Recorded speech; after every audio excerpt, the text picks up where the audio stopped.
I think there are young people doing extremely interesting work. And I look forward every day to reading books by them. As I said, I think that some of the best sociological ethnographies are done by young people. And so I think that may a thousand flowers bloom. I mean, people do work differently than I do, but I admire a lot of that work. And so I think it's easy to underestimate how long it takes when you're starting off. There's no such thing as a quick book or a quick article, and it's only through revision that things get better, and feedback, things get better. So the idea of a lone genius working in the room, it doesn't really work for me, for sociology. I don't think that's how good work is produced. So I think finding people who are nice to you and who are funny and who you have fun with, and then who give you feedback is a huge thing. Even if you're shy or timid, as I was shy when I was young. And so I think you're trying to read a lot, read whole books, read articles, take excellent notes, and try to be both deep in what other people have done, and also to have courage that you have something to say that is new and important. And that it's okay to make mistakes. I make mistakes, everyone makes mistakes. There's no perfect research project. But you can make mistakes and still have an excellent result. And so I think we all look forward to reading new work in the social sciences, which broadens our eyes and helps change how we see the world, and can also have an impact on the world and have an impact on policy.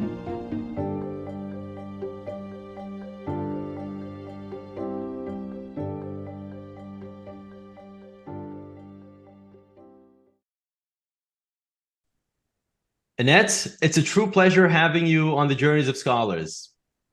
Thank you for having me. It's our pleasure. So Annette, as you know, while academia is a perfect place to sharpen our research abilities towards excellence, it tends to be perhaps less helpful in terms of mentoring and managing, arranging our wider context in terms of time and priorities and so on and so forth.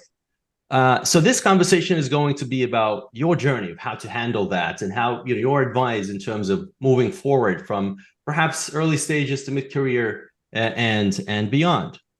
So Annette Lareau, you are a professor in sociology, University of Pennsylvania. You are researching family lives, mainly in the US context. You are interested in the lives of children in general, and the impact of quality and inequality in their lives. So you received your doctorate of University of California, Berkeley. After that, you joined the faculty of University of Pennsylvania in 2008. And after that, after having completed a tenure at University of Maryland, College Park, Temple University, and Southern Illinois University. You've been supported by various grants, for example, the Spencer Foundation, Russell Sage Foundation, and the National Science Foundation, amongst several. You are an active member of the American Sociological Association, where you serve the chair for the education section and the family section. And you've been also serving as a president of the ASA.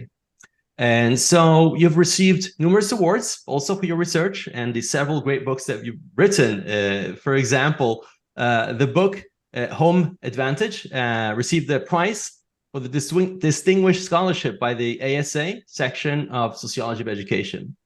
The book Unequal Childhoods has received an honorary by several sections from ASA. In addition, you've received also the University of Pennsylvania Provost Award for Distinguished PhD Teaching and Mentorship in 2020. You're also active in this mentoring program that University of Pennsylvania has, which is called, I believe, the first 2 years, getting launched into the School of Arts and Sciences, which is sounds like an amazing program that I would like to hear more about. And you have, together with Blair Sackett, co-authored the book, We Thought It Would Be Heaven, which is about refugees coming to the US. And that's coming out this summer, I believe. Yeah. So, Annette, you have done many, many things in this domain in terms of qualitative research, writing several books, mentoring PhDs. Really sort of goes back when I read some of your books that you've written, is the richness of insights that you generate through qualitative methods and interviews by going out to the fields. And so that takes a lot of time, right? And then simultaneously also managing to actually write these books and mentoring PhDs, postdocs, and others. So I'm wondering how you manage, balancing. It's really a balancing act here to do all of this thing. Well, a career has many different stages. And Mitch Denier at Princeton told me once that he thought the best ethnographies were done by young people, often as a doctoral dissertation. And I agree with that. So young people, young scholars have often more time than more senior faculty. I wrote this piece called The Gift of Obscurity, which is as you have a career, you do more letters of recommendation, you serve on committees, you do reviews, sometimes you visit other departments and help them. So really young people have a great deal to offer the discipline of sociology. So often people only write one ethnography in their lives. I was unusual in that I did this piece, this work's Unequal Childhoods, which I had a large grant for. It's not a role model, it's overly ambitious. And it was sort of crazy to do the whole thing because there were 12 families and we visited each family usually every day, often every day for 3 weeks. And then the visit would be 2 or 3 hours, and then we'd write field notes for 5 to 12 hours. So it was simply impossible for one person to do all that field work. So I had researchers who helped me. And then so I did, one person went 3 or 4 days a week, one person went 2 days a week, and I went 1 or 2 days a week when I was teaching, unless I was the lead field worker, in which case I went 3 or 4 times a week, which I was for 2 families, the Brindle family and the Tallinger family. So I think that as we get older, often, like right now, I'm doing a study of wealthy families. And for my most recent book with Blair Sackett, I'm the second author. She speaks Swahili. She did all the ethnographic observations of the families from the Congo when she was a student. Actually, it started as a class. Now she has her PhD. She's a postdoc. And so the project had a number of iterations, including a follow-up interview. So there were 4 families that she visited once a week for about a year and a half. Some of them moved. And then she did follow-up interviews 5 years later, and then we had some research assistants from Kenya who spoke Swahili, and they did interviews with 40 other Congolese families. And then we had interviews with aid workers. So that was a collaboration. She did all the field work and really knew the refugee literature and the immigration literature. I was sort of more along to be helpful, provide advice, help with the writing, et cetera. And that book's coming out in 2023. So often as people get older, they mostly do interviews rather than ethnography. Ethnography, I think, is often a young person's sport. Right. And so for the audience that's perhaps more quantitative in their training, so ethnography would be basically what, if you define it for us? It would be participant observation, where you go to a site, usually often every day for a while. You get embedded in the site and you become sort of part of it. Of course, ethnography is a deep study of a smaller setting. Surveys are large and representative and make generalizations across a population. Ethnography is brought about the meaning. Sometimes survey research questions don't always capture people's reality of daily life. And ethnography, participant observation, is really understanding the rigors of daily life and daily practices. Right. So it's a sort of an immersing yourself in the host culture or community for a long time, whereas an interview would be, going in for a couple of hours and going out. That's right. And you can tell things to a stranger you can't tell to a friend. And often you can learn a great deal, especially about people's thoughts and feelings about a particular situation. Right. There's a huge debate about how much what people say is connected to what they do. And for example, parents often idealize their parenting and their kids. It's hard to get parents to talk about how they yell at their kids in an interview. And so but yelling is very common in family life. And so if you're there visiting, it's very stressful for everybody. And we noticed things got better after the 3rd day and again after the 10th day. But it's very hard just to keep everyone's golden manners for hour after hour. And so after a while, people get used to you. Yeah. You become sort of the the fly on the wall after a certain amount of hours. Yeah. Okay. And so if you would look at your own career starting off doing, more ethnography, I would say, judging from the books that you've written and the articles you've done, to later on doing more interviews. And so at what point in your career was this sort of shift happening much more clearly?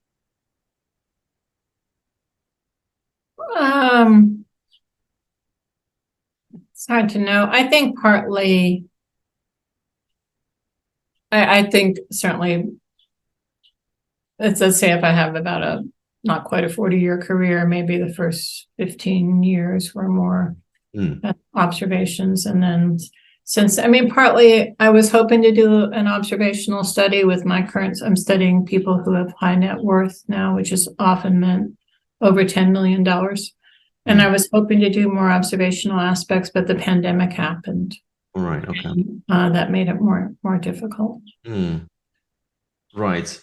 And so thinking about the gift of obscurity, the note that you've written, I find it's a terrific piece, which consolidates or distills these sort of insights that this video podcast is all about. Tell us a little bit about that piece, and that it's actually a fantastic piece. Thank you. Thank you.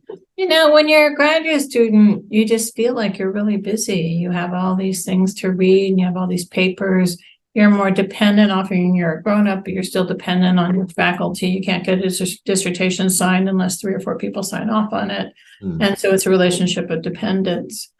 But it was a shock to me when I became an assistant professor, as I think it is for many other people, how much more busy you are as an assistant professor than a doctoral student. Kind of like the difference between when you're a kid and you're young, or you're in high school and you feel like you're busy, but then as you become a young adult, you're really busy. And so everybody wants a piece of you. And so you have committee meetings, you have letters of recommendation. I often write 30 letters of 30 people I write for each year. I have a whole system now where I have them send me a transcript, the memo, summarizing our relationship, sample papers, and to try to help it go smoother. You do tenure reviews. There are people who helped me as I was a young person and helped most of you.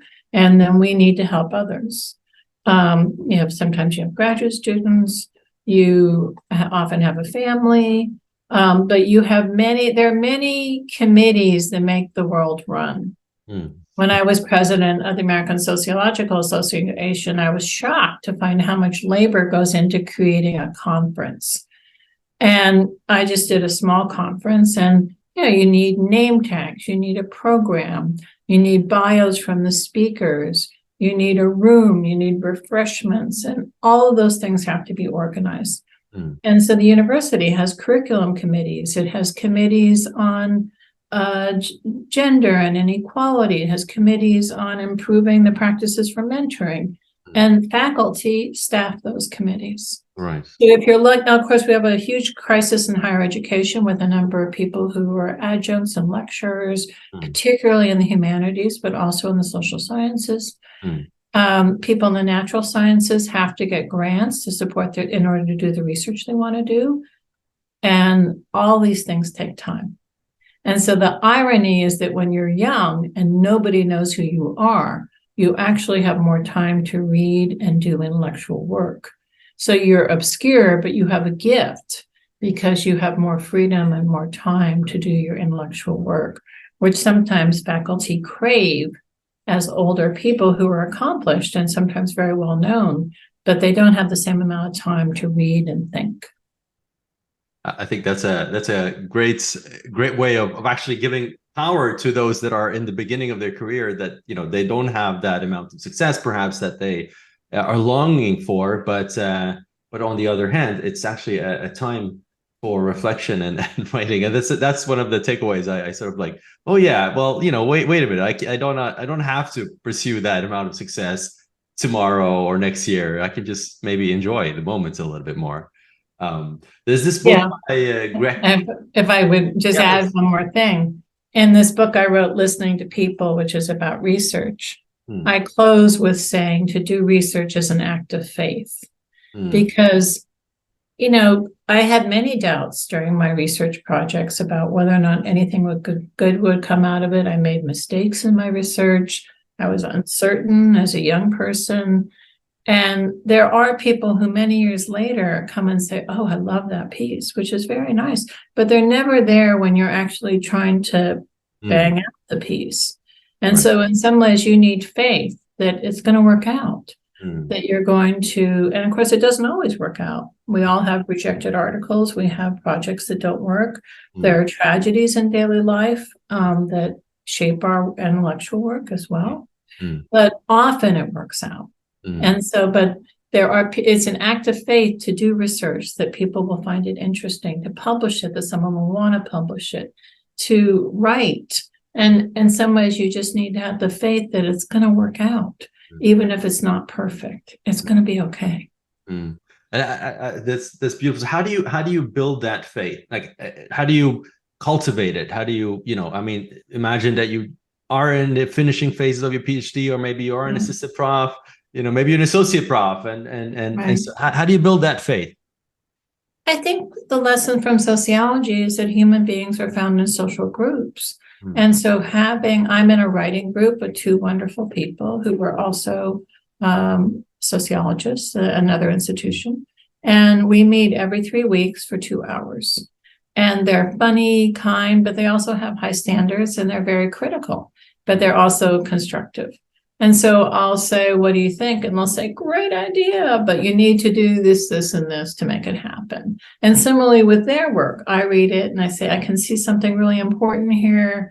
You need to slash the first 8 pages or the 20 pages, and you try to be diplomatic, but I think you're helping people, and having other people tell you there's something important here is really what helped me to see the importance of my own work. Because especially when you're doing qualitative work, you don't have hypotheses that you're testing. It's easy to be overwhelmed. Yeah, exactly. And I mean, okay. So through community building, that's what you're saying. That would be one way. And we'll be coming to the writing. I think that writing is a really critical piece of developing your skills. So we'll come a little bit deeper to the writing questions, but just focusing on this building faith and the gift of obscurity, which the flip side would be the curse of success, if you like. Basically, the more successful you become, paradoxically, you sort of get entangled. I mean, exactly what you just said, but it's sort of putting the negative first instead of the positive. Negative is the curse. The other one is actually the gift. And so that's something to... Well, to be successful is a huge honor. And it's a huge honor to have people read your work and to read it and to find it meaningful. I would never say it's a curse, but you can be too busy. And I think it's important to learn how to say no. I remember once I got an invitation to go to Harvard, and, I was just too busy. And so I said no. And a very famous person wrote me, astounded. I mean, I think most people get invited to Harvard, go to Harvard. But I'm like, I'd rather be home. I'd rather not be too busy. And so for me, it was important. And also there are lots of other people who are talented, who are interested, who are eager to often have their work well known. So every time I decline, I say, here are 4 people whose work I admire, or I don't know them well, but I think they do work in this field. Reach out to them. You're giving other people an opportunity. And also I think it's very important not to believe your own press. I think people say nice things, but all the work has flaws. And so you want to be a regular person who has meaningful contact with your students. So I tell the students, you're very important to me. You're a high priority. I'm not too busy. I want to see you. There's something going on. Please let me know. Right. And so I think it's important to be down to earth. And so let's talk a little bit about this, managing time and saying no, which becomes a critical factor as your success as your success grows in the field. So how do you like what's going through your mind when you're sort of dividing and multiplying whether I should go or no? I mean, not particularly maybe this event, but in general, how do you go through, like, what checklist in mind would you go through to decide whether this is a yes or a no? Well, I think you can't. As I say, when you're a young person, you're starting out, you're trying to, you say yes to everything because because you don't get that many invitations and you're trying to make it happen. Yeah. But like, for example, people with young kids, I don't think should travel in their first year, even with an infant. I mean, it's just very disruptive to family life, and you're tired and the baby's getting up a lot. I just don't think it makes sense. I think, like, I know this year, I know 2 other colleagues in other departments who've probably given 12 talks per semester, and they're exhausted. And I'm not that kind of person, I don't, but I think it depends on what nurtures you and what feeds you and what you really love to do. And so, I'm happy to go. And also when you travel, you get a little bit of this, it's a little addictive, you see, because like when you see people travel, everyone says, oh, it's so nice to meet you. And like you're a little star for a couple of days, but you come home and they're like, will you take out the garbage? And, in faculty meetings, they don't necessarily think what you have to say is the greatest thing. And so you see some very prominent people who travel all the time. And I think partly they get entranced with this. In some ways, if you travel and you go out, it's a little bit easier than if you stay home and deal with all the rigors of daily life, But I really have enjoyed working with my graduate students. I enjoyed working with my undergrads, and I needed to be here for that. And also I wasn't a big fan of travel. I like to be home. So that worked for me, but there's no one right way here. The issue is I just did a grants workshop for junior faculty, and people in the natural sciences have to normally get grants in places like University of Pennsylvania because their research is very expensive and they need to buy various things. And so they can feel really pressured. But really the thing is, what research are they doing? What are they excited about? Why are they excited? And that's the goal here. So you want to do, even if it's high risk, I think it's important to do, especially if you talk to people and they say, yeah, great idea. Talk to other colleagues, and they say, yeah, great idea. If you're getting some positive feedback, then I think you should do what you want to do, even though you don't know, because life is uncertain. All of us could be struck with cancer. We could be killed or going across the street. We just don't know. There are tragedies in life. Yeah. So you might as well be trying to do what you think you really want to be doing for you, and try to figure out what that is, which is not that easy to know, and then try to activate that goal rather than doing what other people think you should be doing. Yeah. I mean, to some extent, this, let's think about, for example, my own, past me when you were in the beginning of your career, you're sort of trying to, find out what's right to do. And then you tend to say yes to more things than necessarily should be doing.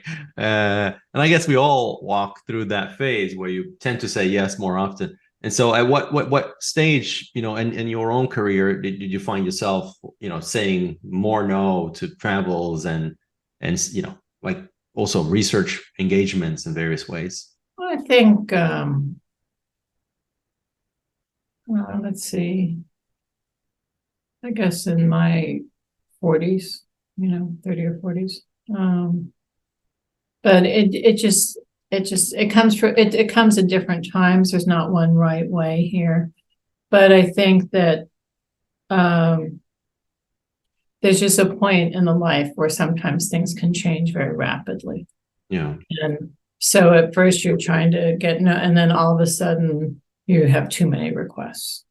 And so and if you say yes months ahead of time, you see some people who are too rushed and then they don't do a good job on their presentation because they haven't had enough time. Yeah. Or they misunderstand. They think they can just give some off the cuff comments. We see this especially that we have a pipeline problem in the United States about we need to have more racial and ethnic diversity in our universities. And the way to solve that is to hire more people. But we also have committees where every single person wants diversity and representation on every committees. And so we end up taking this out on the backs of our junior faculty and senior faculty who are inundated with requests. And surely there are better solutions to this than to be beating up on our junior faculty.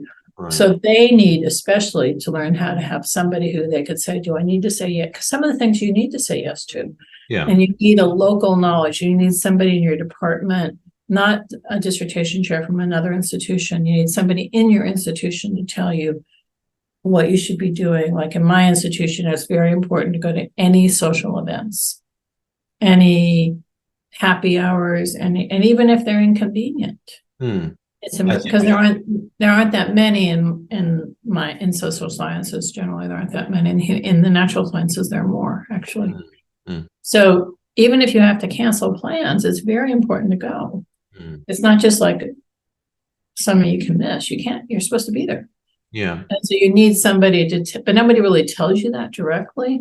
So you need somebody who will say, look, over a glass of wine, this is what you're supposed to be doing. And this you can let go of. Right. You need somebody to translate for you what you should be doing. Yeah, basically making the implicit rules explicit, the social rules. Yeah. Exactly. Yeah. And that's gathering, that's mainly, say the happy hours, like mainly for community building, right? Is that the purpose, or what would you say? Like, why do? It shows you're a member of the department. It shows that you belong to the group, that sometimes you get little good ideas. Sometimes people see you. We have a long tenure process in the United States where in some institutions, tenure is more or less foregone, but in the Ivy League, it's more, although most people do get tenure, it's a little bit, they're running with fast horses. There are very high expectations, usually that people publish at least 2 articles a year, some of which need to be in the leading journals in the field, which in sociology is a 6% acceptance rate. So it's a lot of pressure. But the social events, it's hard to explain why, but they know that you're here, that you're part of the community, that you value other people's experiences, that you care about other people other than yourself, that I guess it is community building. Yeah, that makes sense. And so going back to the question of, saying yes or no, and also this, the gift of obscurity is creating for deep work. I mean, deep work is critical for writing and thinking, and that's, gathering, I'm sort of deducing that when you're saying, I don't want to travel really, because that sort of interferes with my plans for, meeting with my students and collaborators. And is that part of the deep work creation slot? Yeah. I mean, it's also, I did not start off a very good writer when I was a young person. I was a terrible writer in college, actually. And that's impossible to tell from the current writing. It's very kind of you to say. But partly I like baseball. And they say the best coaches in baseball are not the stars, but the people who had to struggle. And because the stars can't explain it because it was like a gift. But people who had to work at it. So I read books about writing. There are excellent books about writing. Writers like to write about writing. And a lot of writers, the issue is what time works for you. When can you think? Some people are morning people, some people are evening people, some people like to write every day, some people like to write in spurts. I write in spurts. I also write in the evening. And so you have to organize your life so what's most important to you so that your time frame reflects your priorities. And that's hard because writing is hard. So grading papers, answering emails, there are a lot of more interesting things to do than writing, especially with email, which is very intrusive and also addictive. Social media is addictive.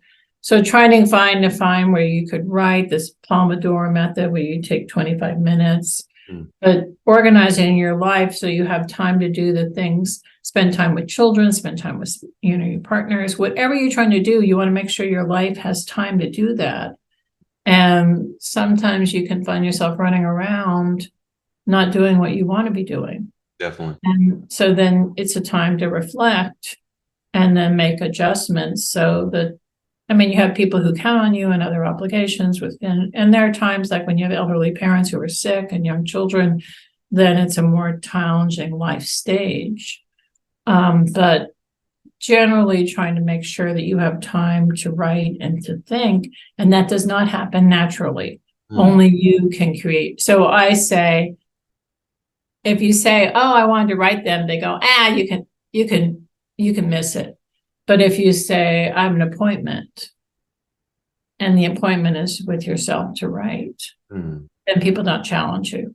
So you say, I'm sorry, I can't make that time at 10 a.m. I have an appointment. That's a good trick. I like that. I'll start using it. So do you schedule in writing? So if we think about we have these micro questions, basically, how an average day and a week looks like for Annette, but we can maybe take some of it for the writing sake. So how does it look like? Do you, for a regular week, for you, an average week, how does it look like in terms of writing? How much writing do you schedule?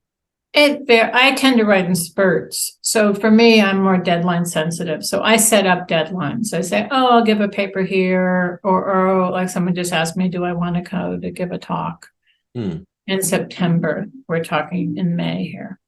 I'm like, okay, I'm working on this project on wealth. I think that will give me a deadline to help me finish something. So then probably 2 or 3 weeks beforehand, I wouldn't schedule any big events. So I would have a reasonably clear schedule.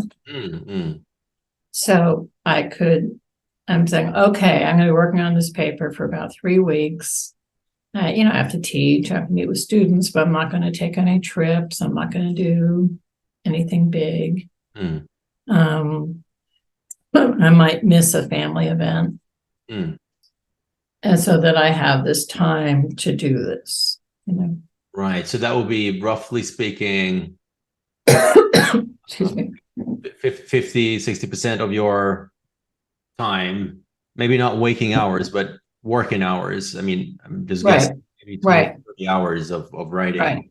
Right. And then if I get asked to do things, I put it off. Like if someone wants me to read a paper or I have a dissertation coming in, I would tell them ahead of time, I'm sorry, I can't read between here and him, but I can read before or after. Right. Yeah. So I would try to keep that time clear to, I mean, I still have many obligations, but I would still think, okay, I'm going to be writing during that time. Yeah. That's really good. I'll take that advice. And so your collaborators, your close do they work in the same manner, would you say? I mean, or are they more like short burn basically? No. Like I've collaborated often with Elliot Weiniger, and I don't think you might meet it. He's more of he'll do an outline. He's very but he's willing to work with me and to have sort of intensive periods where we work. Right. And so if that piece, exactly. So say that you're working with a collaborator with him, and then he needs to read it, and then you need to edit it. So then I guess you just write 3 weeks before, I assume. And then right. Well, my writing group is fantastic because if we meet on, say, Tuesday afternoon, I can send it to them on Sunday night, and they send me something on Sunday night. And so then I finish it Sunday night at midnight. We each read it on Monday, and then we meet Tuesday at noon. So that doesn't really break your momentum. Right. And so the writing group consists of your collaborators or these people that are independent, so that this is like on top of collaboration. Yeah. These are 2 people. We've been together a number of years, and we meet every 3 weeks. Every 3 weeks. Okay. Every 3 weeks. Yeah. And even if we have a lot going on, I mean, if there's something that we need each other to read off clock, we can do that. And sometimes we bring data, sometimes we bring coded, sometimes we bring grant proposals. Sometimes we do whatever we're thinking about. And often, and then during the pandemic, I ran a writing group. I've run writing groups for my doctoral students.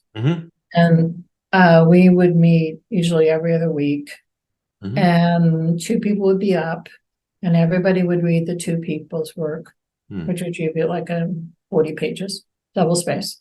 And then we would do a check-in first, and that would be a 2-hour meeting. So we do almost an hour of check-in and a half hour for each of the people, and somebody would take notes to write down the feedback that they were being told so they could just listen to the feedback. I see. Whenever I give a talk, I ask somebody to take notes because it's hard to take it all in. Someone can write the questions down. And so then with the purpose of the writing group, and so the question I always asked was, if you have a fantastic 2 weeks, what do you hope to get accomplished? Okay. That's really good. Okay. So that's what they leave you with for the next. Yeah. And that's what they ask me, and that's what I ask them. Right. And so during the actual writing session, it sounds like it's more like a feedback session. So it's not that you're sitting quietly and writing. No, other people do that too. They meet on Zoom and they say, okay, I'm going to do this. And then they turn off their cameras and they write. We do that too in our writing group sometimes. Or other people have an accountability group. I was in a doctoral dissertation group and we met every week for an hour and a quarter. And there were 5 of us from completely different fields, natural sciences, English literature at UC Berkeley. And we just sort of said, we had conversations, we were doctoral students, about like going to holiday parties and people are saying, you still in graduate school? And then we would create answers for that. Or we would, how do you handle grading? Anything that was getting in the way of your writing. Right. Okay. So then going back to the question of scheduling for deep work and writing. So you do this spurts, like spurting basically like before, it's a sprint before the actual deadline. And you do have these writing groups as a way of keeping things moving, but you will be writing a deeper piece. It sounds like during that time, if you don't have a sprint between X and deadline, right? Right. I mean, even at very high expectations, it's publishing 2 articles a year. How many books do you do in your lifetime? Like to write a book. I mean, there are periods in your life, like say when you're trying to write a book. And then, if everything goes extremely well and you don't have a lot of teaching and obligations, to do 1 chapter a month is a lot, I think. Yeah.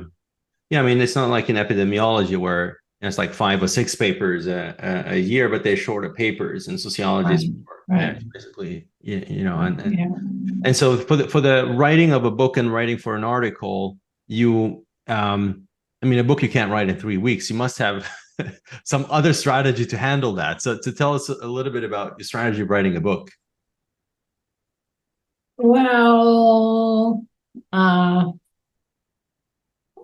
don't know. I'm not particularly, it's a marathon. Writing a book is not a sprint, it's a marathon.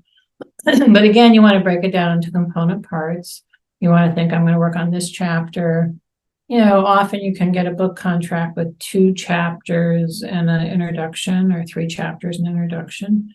So I would focus on that. I would focus on trying to get a book contract. And then sometimes you've given papers you're revising, or if you have a dissertation, you have a couple chapters you're revising. For myself, I always start with the data and I work around the data. I explain this in listening to people. I have a chapter on writing. And how I write, but people write differently. And so I'm always privileging the data. And what I'm trying to say, the most common problem in writing is that people have too many arguments they want to make in one paper, and they have to set the other arguments aside because it's too hard for the reader to follow. And so giving people feedback, they go, that's a great idea. Arlie Hochschild used to say, great idea. Now let's set that aside for another article. Let's focus, she said, which was just like a tremendous gift because it's hard to see that everything seems interconnected. So let's say I do some conference papers. I might give some talks, and that might give me 3 or 4 papers. And then that becomes the basis of the book. And then everything gets revised, and sometimes I have an informal workshop, or maybe I give it to my writing group, and then and then there's a goal, right? First goal is to get a contract, often with 2 chapters, an introduction or 2 chapters. And then you get reviews, and then you take the reviews and you write the other chapters. Then you have a methodological appendix, and so, et cetera. So focus in stages. Just creating these I would say artificial deadlines, but basically reasons to finish things, right? Because a chapter, a contract, conferences and chapters for conferences and collaborators, maybe there's an article that is half a chapter, half a article, and then you sort of iterate like that. I mean, we're social beings, and so going to a conference, giving a piece of it there, and they say, oh, they really like this piece, or oh, they don't quite follow that piece. So then you have a section. Maybe it's just 2 paragraphs on the final chapter, but you still have a section. You have to start somewhere. Yeah. And I think rather than say, oh, I want a book accomplished, I'm thinking, what do you want to say? What is one piece of it? What's one piece you're excited to work on? I mean, sometimes you can publish a couple of 1 or 2 articles from a book, but you don't want to publish everything. You want the book to be unique, but often you can. I remember a long time ago, I was at a party and somebody said, some of the best books are people who publish a series of papers and then synthesize it and condense it into a book. And I did that with Unequal Childhoods. I kept on doing these conference papers and I would get beat up and give talks and people would complain they didn't like this or that. And then I learned from that. And then I read other people's work. With Unequal Childhoods, I actually had 12 people read it at the very end. Wow. And most of those people I had relationships with and I'd read their work. But I sent it to a complete stranger. And he was so nice to me and he read it. He didn't know who I was and I was criticizing his work. And he was incredibly gracious to read it. But also, I think in retrospect, it was a compliment to him that I was taking his work so seriously. Right. And so I was just in this grant workshop and there was a program officer from the National Science Foundation. And he said, you should reach out and talk to your program officer, which had never, frankly, ever dawned on me that you could do that.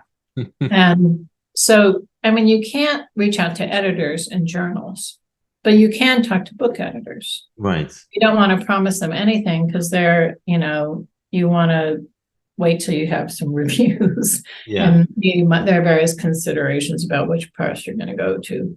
So you want to have a conversation without a commitment when you're trying to learn more. And if there's other people working in your field, you can ask them, do they have working papers?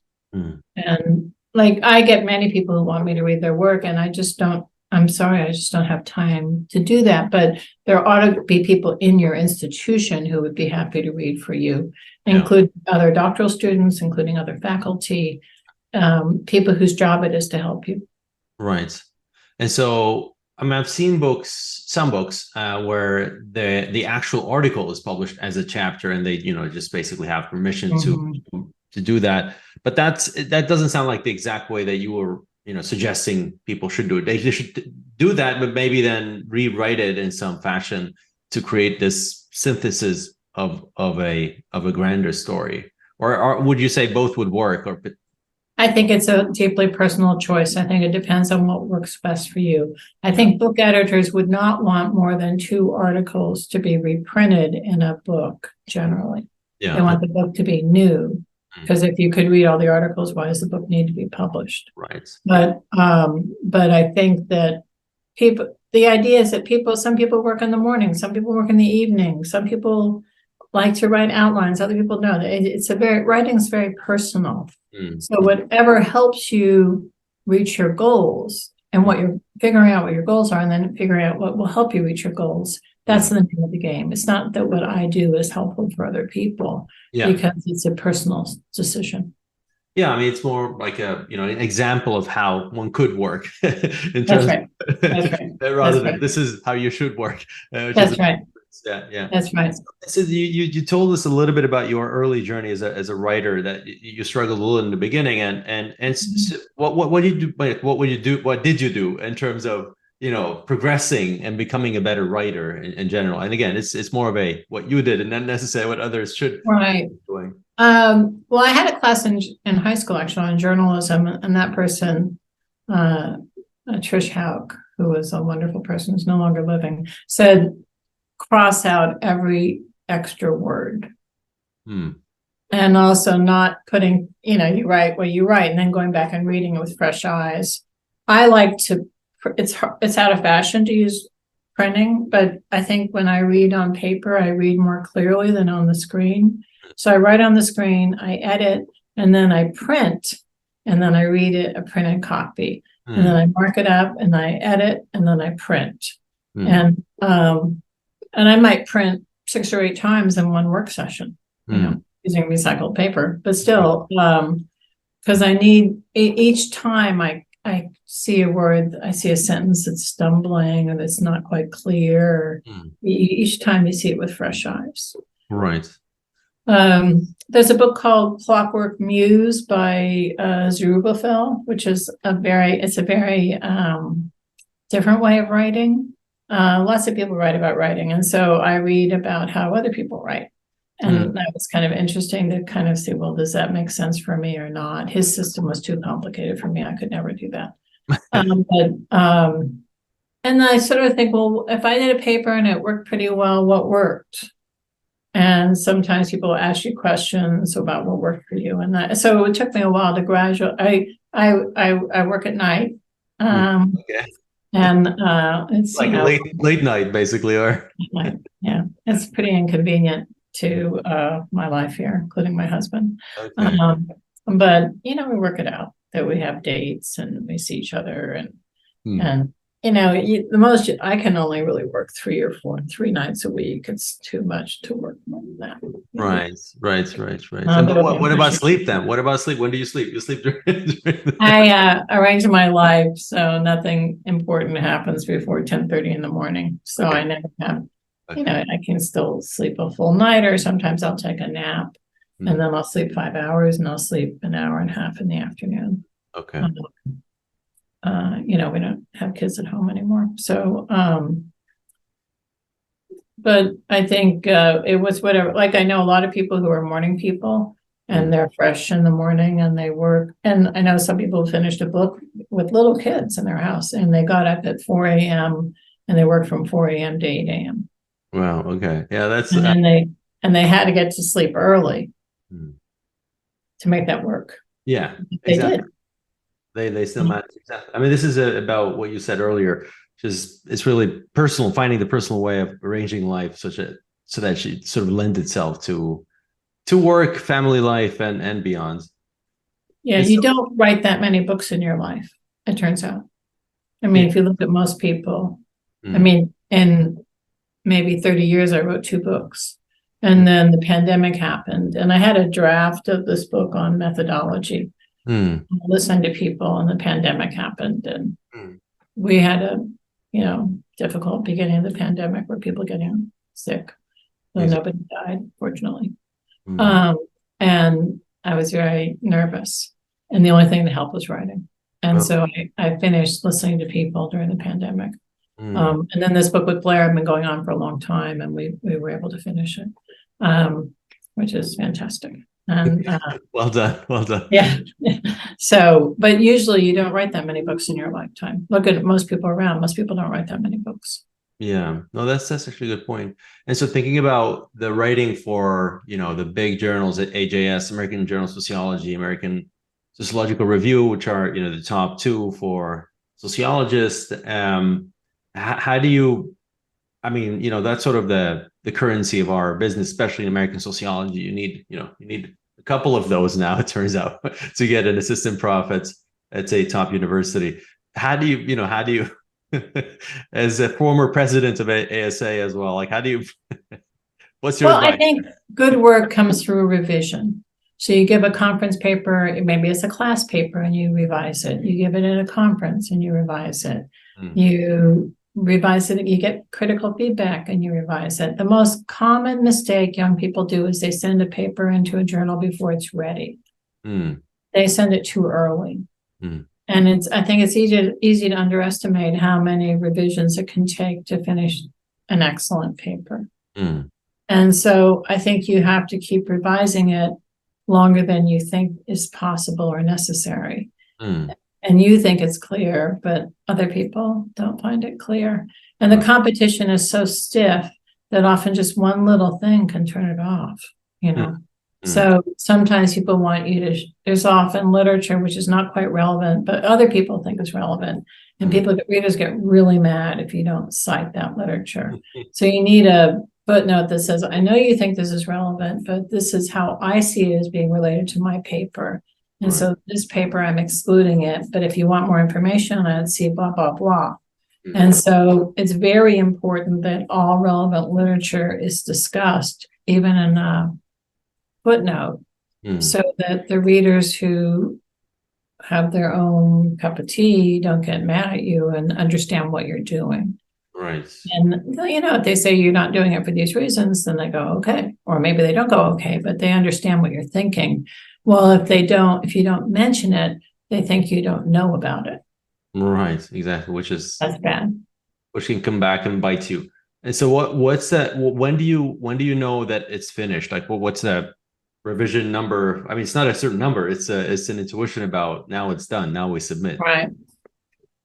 Well, I can tell you for me, it's not version 1, 2, 3, or 4. Okay. But it's also not version probably 10, 11, 12, 15. So it's probably in there somewhere. Yeah. In terms of a full version that I get feedback on. Yeah. And then something in your gut or feeling like now it's done? No, my writing group tells me. No, okay. Well, that's fantastic to have a writing group that can, push the button for you at least. But if you're a doctoral student, your professor should tell you. Yeah. Your committee member should tell you. Yeah.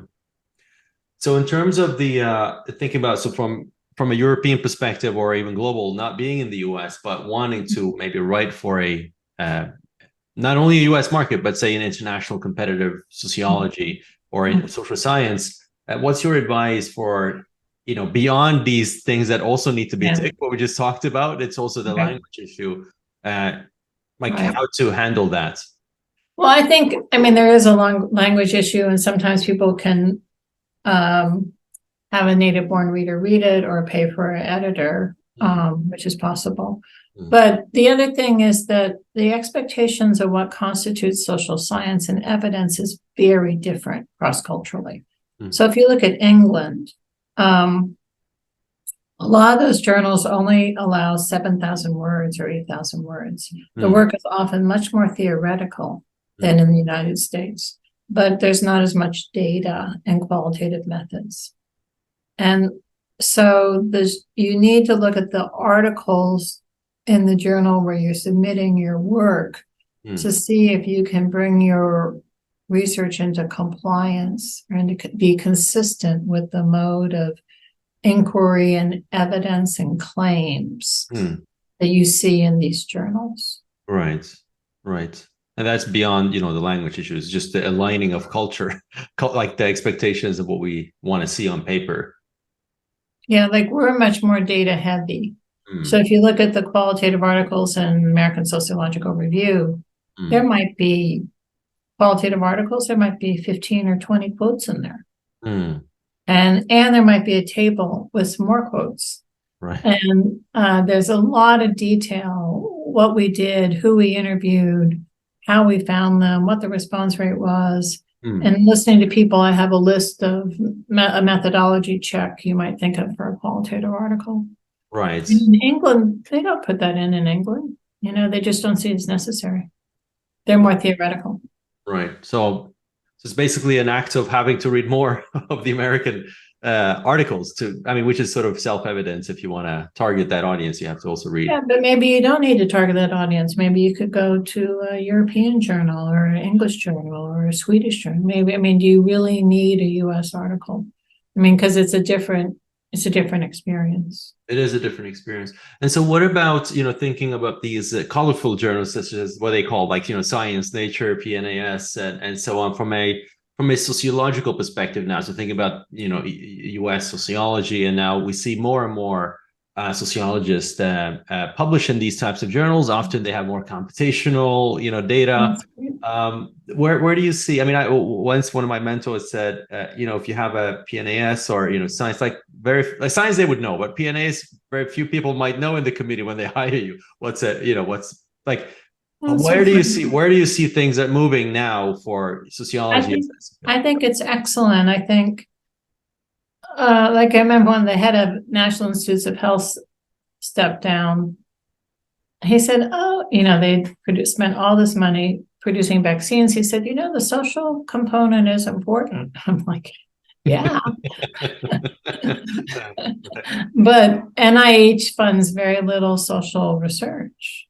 It's more clinical research and disease-based research. But in fact, the social component is very important in whether or not people take their medicine, or are they willing to take vaccines, or they're suspicious of, or they have trust issues for good reason, especially some populations such as African American citizens are very distrustful for good reasons. So I think it's great that sociology's been able to make more inroads in science and nature. And I think people like Matt Desmond and Dalton Conley, people have really helped us do that. And I think sociologists have great ideas. And so, I mean, rejection is part of the business. And it's, I was talking to an assistant professor, and she said for the last 6 years, she submitted 3 grants each year, and only 20 or 30% get accepted. So that's a lot of rejection. Right. And so you have to learn how to accept being rejected. But I think it's great to submit things to science and nature.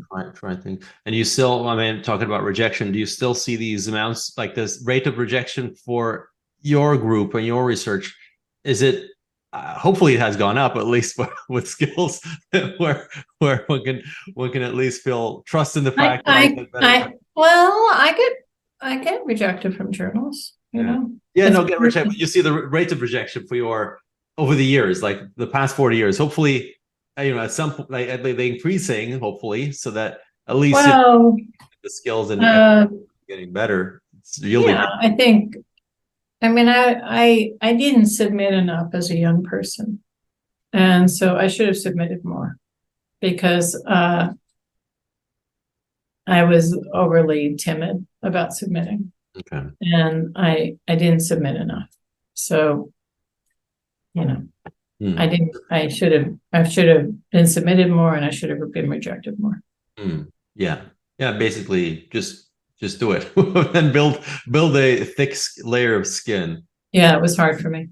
So one thing about, writing is really one component of a sociologist, a social scientist, or even the sciences in general, right? That's really where we as, well, sure, we're getting ChatGPT now, but that's, will it write for us? Well, actually, we could take that question. Do you think, what's the role of ChatGPT and writing? Is it a tool for us to facilitate, to check?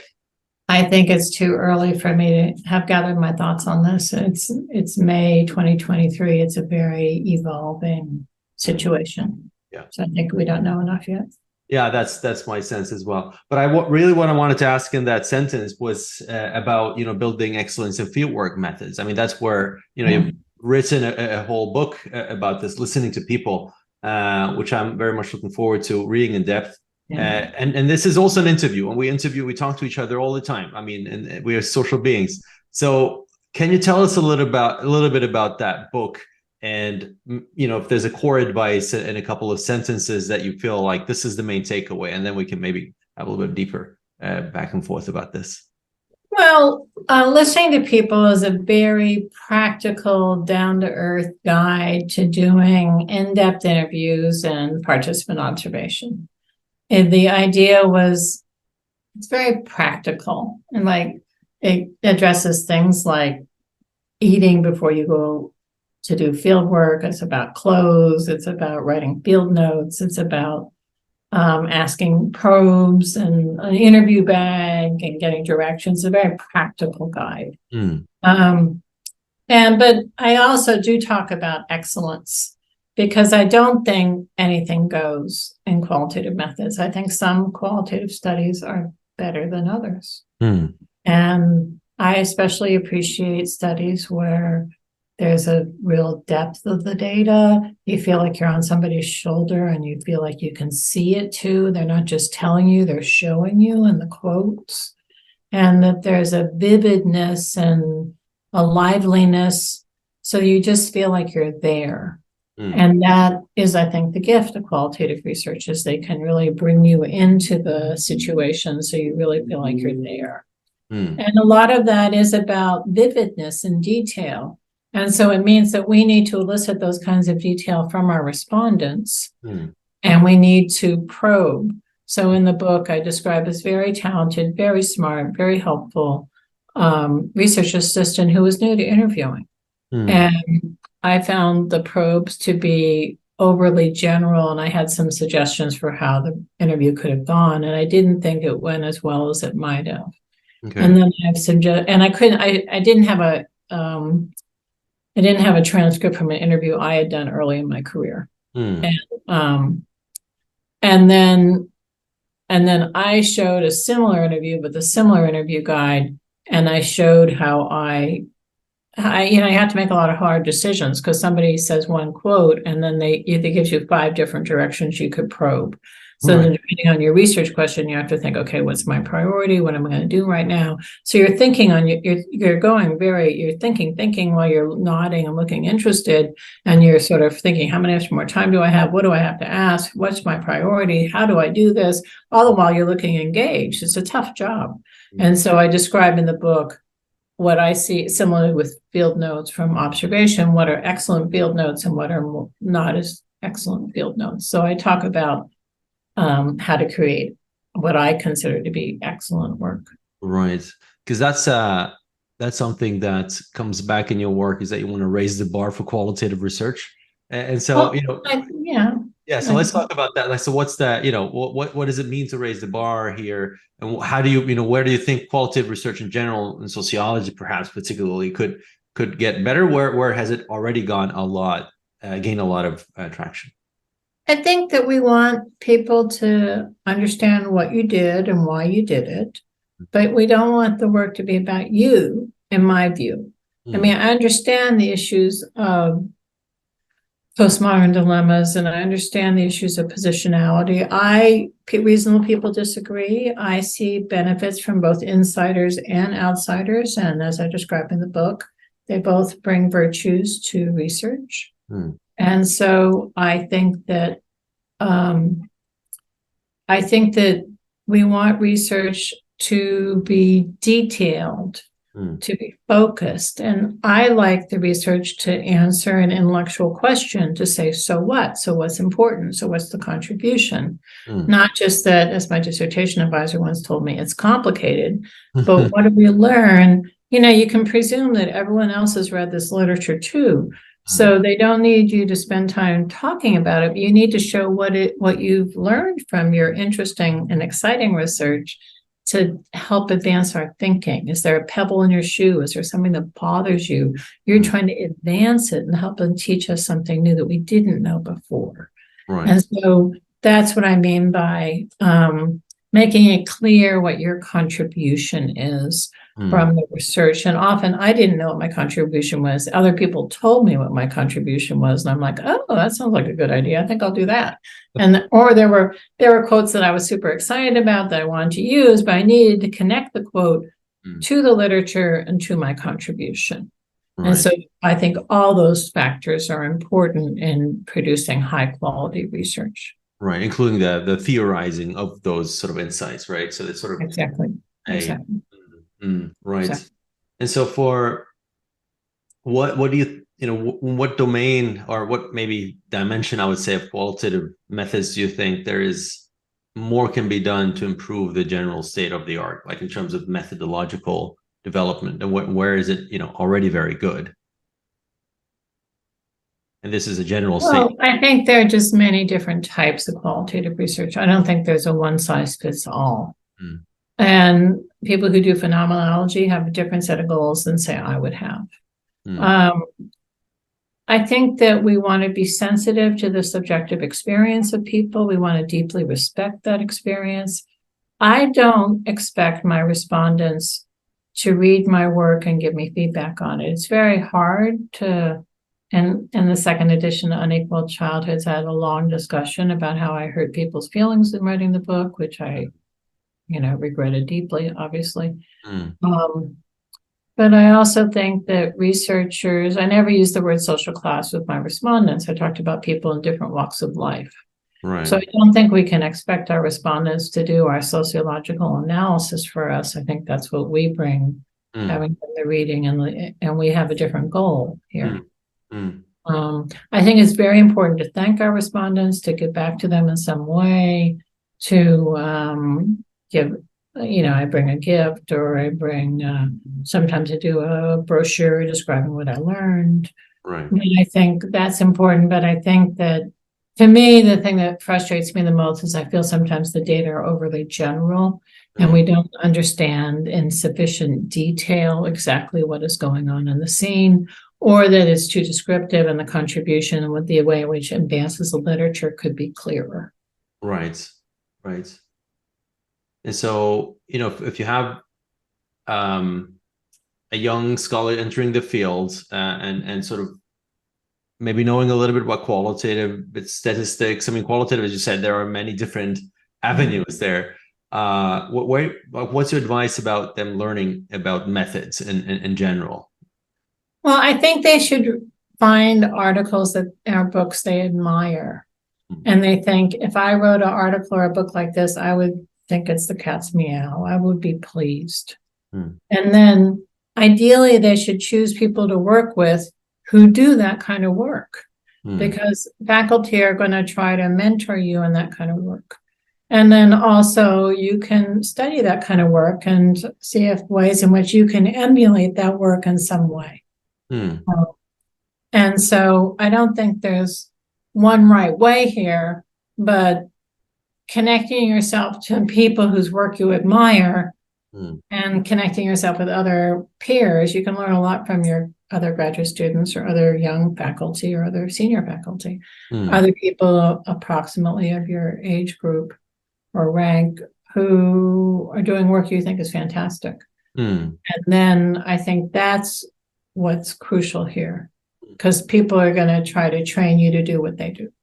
Right. Yeah. Oh, that's a good advice. And so in terms of your choices, and so when you were, I mean, you started off your PhD in University of California, Berkeley. You completed in 1984. That's so right. What made you choose sociology to begin with? And what was your trajectory into this particular research field and also method choices? Well, I was something of a hapless undergraduate, I would say. I actually went on a junior year abroad program because my college roommate's sister told her to go, so that I went. I mean, and I came back. I was a senior. I took some sociology classes actually in Sweden, which I thought were fantastic. That's great. And I thought they were and that's kind of where I learned how to study. And I got very excited about social issues, sociological issues. And I came back and they wouldn't let me register because I hadn't declared a major. But I graduated on time in 4 years, remarkably. Also went to UC University of California, Santa Cruz, which didn't have a lot of breadth requirements, which saved my skin here. And so I had a professor Dane Archer, who sat me down in April or May of my senior year and said, you ought to consider a PhD in sociology. And if I hadn't been, and also I was thinking about being a kindergarten teacher, but there weren't jobs in teaching because of what C. Wright Mills says, structure and biography and history. Right. And so they were closing schools at that time. So that's how it was, because somebody mentored me, actually. Oh, that's fantastic. And so after that, in terms of mentoring, getting that advice, going to, doing a PhD in sociology at that time was quite different. I mean, I like in the 70s and 80s were a different time just altogether. I mean, sociology was quite different at that time, I can imagine. So what was the most inspiring, but also most challenging things in the discipline, but also maybe wider society at that time? Well, sociology was pretty quantitative at that time. So when I told people I wanted to do qualitative, they said, well, you'll never get a job.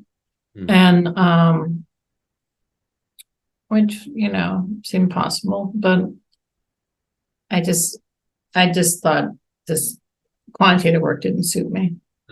So even if it meant I had to be a waitress, I was going to try to do this, And determined. I'd been a waitress. I could go back to being a waitress. It was going to be okay. So I had Arlie Hochschild in classes. She was fantastic. I had Michael Burroway. Michael Burroway, as I explained in the appendix to my first book, was exasperated with me because I kept thinking that all of my quotes were just intrinsically interesting, and he failed to see the intrinsic interest in them, and he wanted me to highlight my contribution. And I was kind of a lost soul there. And so I think, I was lucky to go to Berkeley. And I think those people had an imprint on me, and that affected my interest in doing qualitative research. Right. And there was no in terms of that path, it sounded like you were quite determined in the method. So what about the domain? Like what made you select, family sociology and study poverty in the US? Oh, I was interested in social inequality, and I started out in schools, and my parents were school teachers, and I would have been a school teacher. I took a class in sociology of education, which I liked a lot. So my first interest is in sociology of education, actually. And I studied, my dissertation was on family school relationships. And then, so I was trained in sociology of education and in family. And then I actually got a job in family, Southern Illinois University. I was both interested in both. And then actually what happened was that I started doing this book, which became Unequal Childhoods. And I did school observation in schools, both in the Midwest and in the large northeastern cities. And at the pretty far along, after I'd started family observations, I was unable to persuade two African-American families in the schools to allow me to visit them. They agreed to the interview. There weren't that many of them. There were only 3 per class. It was only 10% African-American families. It was a predominantly white school. And I couldn't, it was invasion of privacy. So then I had to give up on that. And there would have been families who were single parents who would have agreed, but I'd already done 2-parent white families, and I didn't want to have 2-parent white families and then single parent Black families. I just didn't want to have that. But by doing that, it meant that it shifted away from a school study. It shifted more to a family study in terms of the contribution. That's interesting. And then that path you've sort of continued on, more or less. So you've done education, obviously. Yeah. But it was always clear. My first job was Southern Illinois University, and it was clear I could have gotten a better job if I wanted to go to an education school.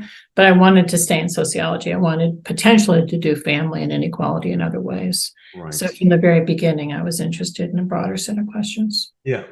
And so after your PhD, finish your PhD now, and then, what happened after that? You did a postdoc, or did you do an assistant prof? So tell us a little bit. I was very lucky to get a postdoc at Stanford, where I felt like I had arrived in a foreign country, even though it was only 15 miles down the road, because their vision of sociology was very different than Berkeley. What was the main difference? Berkeley's more theoretical, and Stanford was more professional. Stanford, they brought copies of footnotes to the meetings. They told people to apply for papers. They told people to apply for funding. They told people to publish. And at Berkeley, it was like great ideas, great books. I don't know. They just didn't do that. Yeah.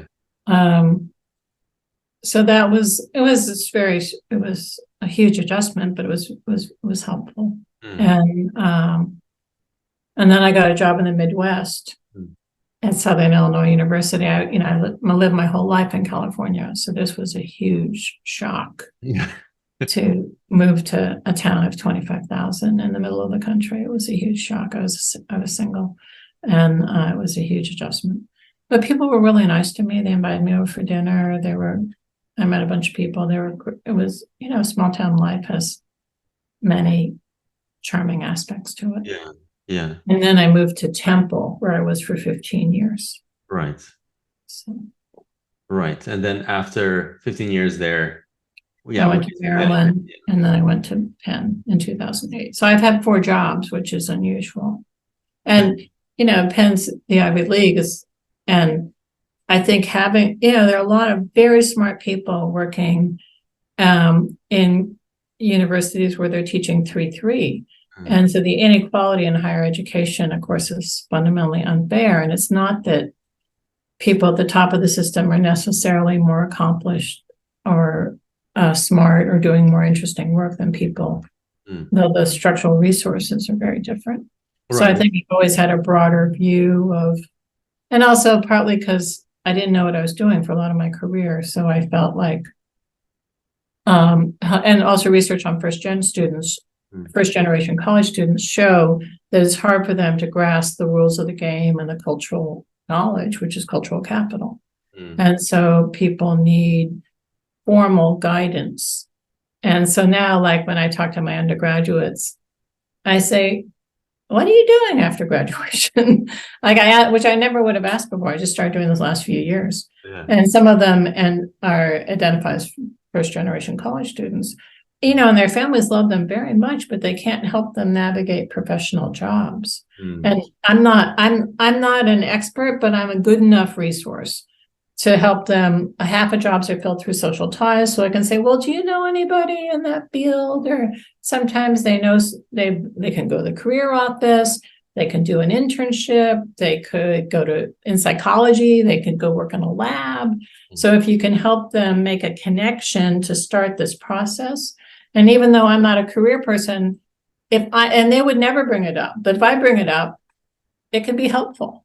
Right. And so I feel like all of us have a duty to help somebody helped us as we came along. I think we have a duty to help other people. Completely. And help them with a light touch, not to be too intrusive, but to help them realize their goals as much as possible. Yeah, I mean, I really concur here, because the main purpose of this, interview and interviews on this channel is to help people along the way.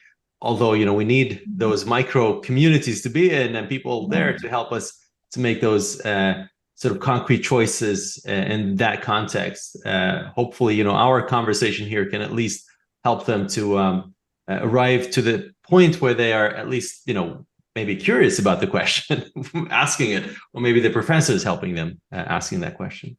Yeah, and not all professors are going to return their emails. But then I think you just go knock on the door for office hours, or you try another method, or ask someone to introduce you. But I think that even if there's going to be some rejection and failure, that I think I'm struck as a young person how timid I was, and I didn't want to bother faculty. But faculty actually, they enjoy talking to younger people. Not all of them, not all the time, but they do. And they find it nurturing and exciting to see younger people's ideas and to see them go on their way and to feel like they've been helpful. Yeah. I think that's a critical piece. And so thinking about, maybe we're sort of reaching the last phase of this interview, which is sort of the wrapping up phase.